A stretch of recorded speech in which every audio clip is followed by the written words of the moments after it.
নমস্কার, আমি জ্যোতির্বিদ শ্রী হরেকৃষ্ণ। আসছি 2024 সালের কুম্ভ লগ্নের কুম্ভ রাশির জাতক জাতিকাদের কেমন যাবে সে বিষয়ে বিস্তারিত আলোচনা নিয়ে। বছরের শুরুতেই কুম্ভ লগ্নের শনি, দ্বিতীয় রাহু, তৃতীয় বৃহস্পতি, সপ্তমে চন্দ্র, অষ্টমে কেতু, দশমে শুক্র, বুধ, একাদশে রবি, মঙ্গল গ্রহের অবস্থান করছে। প্রথমে আসছি কুম্ভ লগ্নের প্রকৃতি বিষয় নিয়ে। এই লগ্নের জাতক জাতিকারা নিজের প্রতি আত্মবিশ্বাস, একাগ্রতা, একনিষ্ঠতা, সৎসততা, প্রতিটা বিষয়ে সজাগ থাকা বা সতর্ক থাকা, যোগসহ নিজের মান সম্মানের প্রতি খেয়াল রাখা, স্বাধীন চেতা ভাব আপনাদের মধ্যে থাকবে এবং জীবনে চলার পথে বহু ক্ষেত্রে আপনাদেরকে দুঃখ, কষ্ট, ঝঞ্ঝাটের সম্মুখীন হতে হইবে। আসছি এই লগ্নের জাতক জাতিকাদের বিদ্যাস্থান কেমন যাবে সে বিষয় নিয়ে। এবছর গ্রহাবস্থান অনুযায়ী যাদের জন্মকুণ্ডলিতে শনির দশা আছে এবং শনি শুভভাবে অবস্থান করছে তাদের ক্ষেত্রে ঝঞ্ঝাটের মধ্যে অবশ্যই শুভ হইবে। যাদের অশুভ দশা চলছে বা সাড়ে সাতি চলছে, বিশেষ করে কুম্ভলগ্ন মকর রাশি বা কুম্ভলগ্ন মীন রাশি বা কুম্ভলগ্ন কুম্ভ রাশি, তাদের ক্ষেত্রে সাড়ে সাতি চলছে। এতটা বিস্তারিত বলার কারণ হচ্ছে অনেকের ক্ষেত্রে কুম্ভলগ্ন কুম্ভ রাশি নাও হতে পারে। সেক্ষেত্রে মকর, কুম্ভ, মীনর মধ্যে সাড়ে সাতি চলছে, তাদের ক্ষেত্রে এবছর ভালো ফলের আশা নেই। ঝঞ্ঝাট, তিক্ততা, বিরক্তি, জানা জিনিস লিখতে না পারা, স্মৃতিনাশ হওয়া, পড়াশোনায় মনোযোগী না হতে পারা, যে কোনো কারণবশত বাধা সৃষ্টি করবে। যারা এইসব বাধা বিঘ্ন সত্ত্বেও একটু মনোযোগী হতে পারবেন তাদের ক্ষেত্রে বিদ্যায় ঝঞ্ঝাটের মাধ্যমে কিছুটা ভালো ফলের আশা করা যায়। তবে এটাও মনে রাখবেন, লগ্নে শনি ঝঞ্ঝাটকারক হইলেও লেগে থাকতে পারলে, মনোযোগী হতে পারলে শেষ পরিণাম শুভ হবে। আসছি কুম্ভ লগ্নের জাতক জাতিকাদের কর্মক্ষেত্র কেমন যাবে সেক্ষেত্রে আলোচনা নিয়ে। যে সকল জাতক জাতিকারা ব্যবসায় যুক্ত তাদের ক্ষেত্রে 2024 সাল সংগ্রাম মূল মন্ত্র হইবে।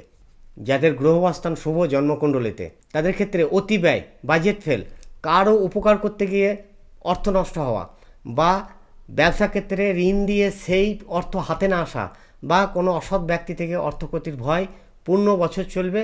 এক্ষেত্রে অবশ্যই সাবধান থাকবেন। যাদের গ্রহ অবস্থান জন্মকুণ্ডলিতে অশুভ বা অশুভ গ্রহের দশা চলছে তাদের ক্ষেত্রে আর্থিক কষ্টের সাথে ঋণযোগ সহ ব্যবসা ক্ষেত্রে বিঘ্ন ঘটে যাওয়া এবং ব্যবসা স্থলে উচ্চ স্থান থেকে নিম্নগামী হয়ে যাওয়া, যে কোনো কারণবশত আইনি ঝামেলা হওয়া, ঝঞ্ঝাট হওয়া, যে কোনো কারণে মহাজনের সঙ্গে মতবিরোধ হওয়া, মতান্তর হওয়া। এবছরে বিশেষ করে সাবধান থাকবেন। ব্যবসা ক্ষেত্রে কোনো ব্যক্তিকে ধার দেওয়া থেকে বা আর্থিক কোনো উপকার করতে গিয়ে যাতে ধোঁকা খেতে না হয় সে বিষয়ে অবশ্যই সজাগ থাকবেন এবং যে কোনো ধরনের চুরি থেকে সাবধান থাকবেন। যারা চাকরিরত বা বেসরকারিতে কর্মরত তাদের ক্ষেত্রেও এবছর বহু বাধার সম্মুখীন হতে হইবে। গোপন শত্রু বৃদ্ধি, কর্মক্ষেত্রে অশান্তি, আপনার উপরের ব্যক্তির সঙ্গে মতবিরোধ সহ কোনো শত্রু দ্বারা আপনার কর্মক্ষেত্রে ক্ষতির যোগ প্রবলভাবে দেখা যায়। সেক্ষেত্রে অবশ্যই সাবধান থাকবেন এবং যে কোনো বিষয়ে গোপনীয়তা পালন করে চলবেন। যারা চাকরির জন্য চেষ্টা করছেন এবছরে কোনো রকমভাবেই অর্থকরী ঝুঁকি নেবেন না। এক্ষেত্রে আপনারা 100% অর্থের চোট খাওয়ার আপনাদের যোগ চলবে। এক্ষেত্রে অবশ্যই সজাগ থাকবেন। নিজের প্রচেষ্টা চালিয়ে যান, সহজসাধ্য নয় এবছর কর্মপ্রাপ্তি ক্ষেত্রে। 18 মার্চ থেকে কুম্ভ লগ্নের দ্বাদশে মঙ্গল গ্রহের অবস্থান করছে। এপ্রিল মাস পূর্ণ থাকবে। এক্ষেত্রে বুদ্ধি ভুলে ক্ষতি, মাথা গরম করে ক্ষতি, ঝঞ্ঝাট, অশান্তি, নিজের ভুলে নিজের দুর্গতি, মানহানি, যশহানি, কলঙ্ক, অপবাদ থেকে সকল জাতক জাতিকাই সাবধান থাকবেন। আসছি এবছর আপনাদের দাম্পত্য জীবন কেমন যাবে সে বিষয়ে আলোচনা নিয়ে। দাম্পত্য জীবন এই লগ্নে জাতক জাতিকাদের এবছর খুব ভালো বলা যায় না। এক্ষেত্রে কলহ, অশান্তি, দাম্পত্য ক্ষেত্রে কোনো আত্মীয় দ্বারা ক্ষতি, আত্মীয় বিরোধ, তৃতীয় কোনো ব্যক্তি থেকে ক্ষতি, কোনো গোপন শত্রু থেকে ক্ষতি এবং মনোমালিন্যের যোগ প্রবলভাবে চলবে। সেক্ষেত্রে স্বামী স্ত্রী উভয়ে সজাগ থাকবেন এবং বুঝে চলবেন, তাতে অনেকাংশে ভালো হইবে। যাদের জন্মগত মাঙ্গলিক আছে এবং কালসর্প আছে এবং সপ্তমপতি অষ্টমভাবে বা দ্বাদশভাবে পাপযুক্ত আছে তাদের ক্ষেত্রে এবছর দাম্পত্য জীবনে বিশেষভাবে সাবধান থাকা উচিত, নচেত বড় ধরনের ক্ষতির যোগ। এই লগ্নের জাতক জাতিকা যারা বিবাহিত এবং শনি গ্রহ যাদের জন্মগত নিচস্থ, বিশেষ করে মেষে অবস্থান করছে, মেষে শনি নিচস্থ হয়, সেক্ষেত্রে গত সাল থেকেই দাম্পত্যে বিচ্ছেদ ভয়, ডিভোর্সের যোগ গত সাল থেকে চলছে, এবছরও পূর্ণ সাল চলবে, সেক্ষেত্রে সাবধান থাকবেন। আসছি এ লগ্নের জাতক জাতিকাদের প্রেম প্রীতি বিবাহ ব্যাপার নিয়ে। যে সকল জাতক জাতিকারা এবছর বিবাহ বন্ধনে আবদ্ধ হতে চাইছেন তাদের ক্ষেত্রে এবছর সহজসাধ্য নয়, ঝঞ্ঝাট ছাড়া কোনো কিছু হইবে না, বা হওয়া জিনিস বা বিবাহের সব কিছু প্রস্তাব সুসম্পন্ন হওয়ার সাথেও দেখা যাবে কোনো বাধার সম্মুখীন হয়ে সেটা ভেস্তে যাওয়ার যোগ বিশেষভাবে দেখা যায়। সেক্ষেত্রে অবশ্যই নজর রাখবেন। যারা বিগত দিন থেকে প্রেম প্রীতিতে যুক্ত আছেন তাদের ক্ষেত্রে এবছর কোনো কারণবশত সেই প্রেমে ছেদ পড়ে যাওয়ার যোগ সহ আপনাদের ক্ষেত্রে মানসিক আঘাত, কষ্ট, ঝঞ্ঝাটের যোগ এবছর চলবে।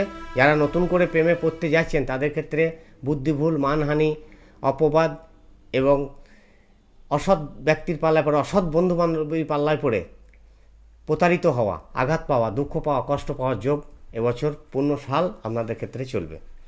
কুম্ভ লগ্নের বিশেষ করে যারা গাড়িতে যাতায়াত করেন বা রাস্তাঘাটে বেশি যাতায়াত করেন, 16 থেকে 18 বছর ঊর্ধ্বে যারা গাড়ি বেশি ব্যবহার করেন তাদের ক্ষেত্রে বলছি পূর্ণ সাল দুর্ঘটনা, অ্যাক্সিডেন্ট, ভাঙাচোরা থেকে অবশ্যই সাবধান থাকবেন এবং যে কোনো ধরনের আইনি ঝামেলা থেকে অবশ্যই সাবধান থাকবেন।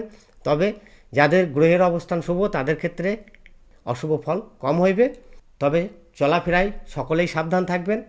এবছর শারীরিক, মানসিক ঝঞ্ঝাট যোগ সহ যে সকল জাতক জাতিকাদের শনির সাড়ে চলছে বা অশুভ গ্রহের দশা চলছে তাদের ক্ষেত্রে যে কোনো সামাজিক কারণে বা পারিবারিক কারণে অর্থক্ষয়, কোনো ব্যক্তির যাদের শুভ গ্রহের দশা চলছে তাদের ক্ষেত্রে সৎ পথে ব্যয়, যাদের ক্ষেত্রে অশুভ গ্রহের দশা চলছে এবং সাড়ে চলছে তাদের ক্ষেত্রে শোক, দুঃখ, গুরুজনহানি জনিত ব্যয় এবং একাধিক রক্ত সম্পর্ক ব্যক্তির জীবনাবসানজনিত শোক দুঃখ যোগ পূর্ণ সাল চলবে।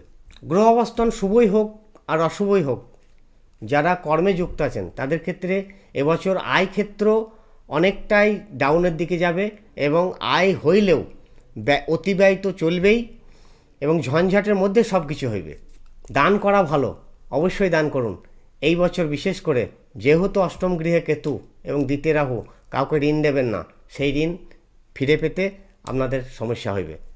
পূর্ণ বছর রাহু এবং কেতুর অশুভ ফলজনিত মা ছিন্নমস্তার স্তবস্তোত্র পাঠ করুন এবং মা ধূমাবতীর স্তবস্তোত্র পাঠ করুন, তাতে অনেকাংশে অশুভ ফলের হ্রাস হইবে। ব্যক্তিগত পরামর্শ করতে এবং জন্মকুণ্ডলীর ব্যাপারে জানতে স্ক্রিনে দেওয়া কন্ট্যাক্ট নাম্বারে যোগাযোগ করুন এবং পরবর্তী ভিডিও আপডেট পেতে আমাদের চ্যানেলটি সাবস্ক্রাইব করে লাইক, শেয়ার করুন যাতে পরবর্তী ভিডিও পেতে আপনাদের সহজ হয়। ভালো থাকবেন, সুখে থাকবেন, নমস্কার।